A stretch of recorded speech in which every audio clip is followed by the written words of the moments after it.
As you may know, the popular show Ed, Edd and Eddy has been running for a long time.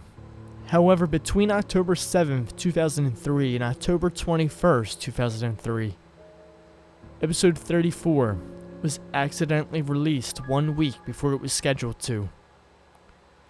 It was also known to some around the office the primary writer had been sick with the flu, and instead of going on to make episode 34, the show was supposed to replay episode 1. At 5 o'clock a.m. Eastern Time, people reported a very disturbing new episode premiering on Cartoon Network. Some children were unfortunate enough to see it. Apparently, the quality of the episode was mediocre when held to the regular standards. Animation was choppy, sound was constricted and very muffled. Reports of a line running up and down, similar to a crappy VHS tape, were received. Scenery was described as overwhelmingly dark and depressing without changing props and other background objects. Stormy looking. Characters also behaved oddly.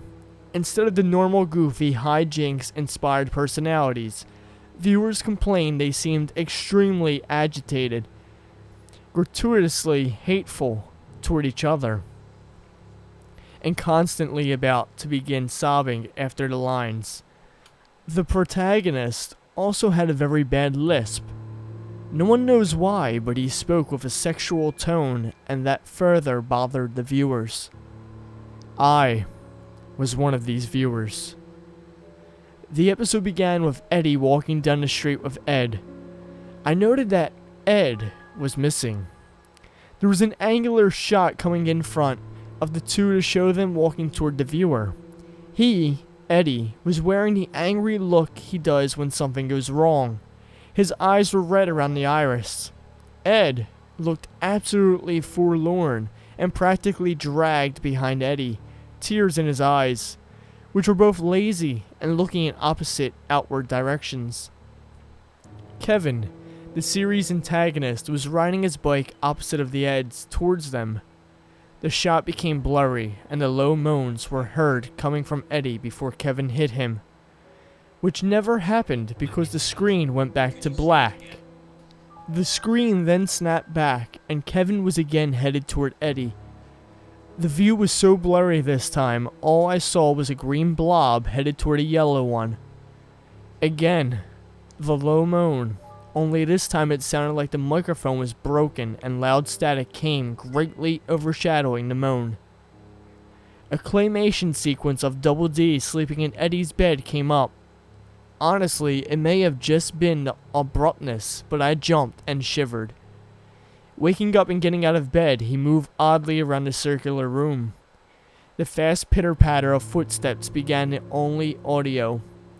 The step sounds were very clear as I was shown a bird's eye of him scampering around the room. There were no visible doors. Ed began screeching.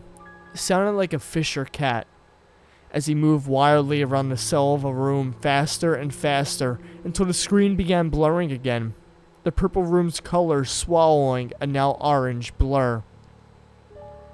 An extreme close-up of Eddy's front door sat in absolute silence for a maddening time. At least 2 minutes of dead silence and a door. Next we see Jimmy and Sarah at a doctor of some sort, probably oral. Jimmy, obstructed in view by a hanging lamp, is crying loudly with Sarah trying to comfort him in an unusually warm fashion. It hurts, Sarah. It hurts. Suddenly, the door of the room is smashed open by a new character, a dentist. His face wasn't shown because he was tall enough to be out of the shot. Sarah was escorted out of the room. Jimmy was shown. His headgear was mangled, the front bent upward, stretching his lip very high-tearing proportions. The front of his gums was trickling blood, and teeth were missing. The disturbing part was he had lost both arms and legs beforehand apparently, and sat a paraplegic.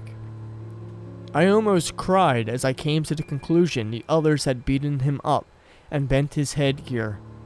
The camera stayed on his mangled face for a few seconds, still as a picture, silent as ever. Commercials came on. We are instantly assaulted with a very hairy Rolf in his darkened shed, fisting the cow repeatedly. The visual loops and gets blurry again as the scene pans out. Naz is reading a magazine on her couch. The quality is now perfect. Eddy is now alone, without Ed. The quality declines worse than before, and he is still walking. The sun now lightening the mood somewhat as he smiles and begins running. The door is shown again, and we see through Eddy's eyes as he reaches out and opens it. His house is nice and bright, but a very badly played violin is blaring. The only audio in this scene as he makes his way through the house. Eddy opens the door to his room. Johnny is shown under Naz's couch cushion as he crawls out on all fours in a comedic way and pops up behind her, still oblivious. I laughed because someone forgot to draw his eyes and I thought of a mole. Suddenly I stopped laughing as he started swallowing her head. Still in a cartoonish fashion, of course, but this was different. He and she stayed like this until she started kicking and struggling.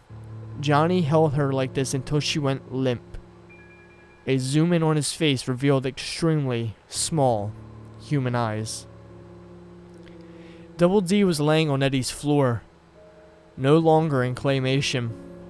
The camera showed Eddy's house for the remainder of the episode, about 3 minutes, and the next program began on the spot.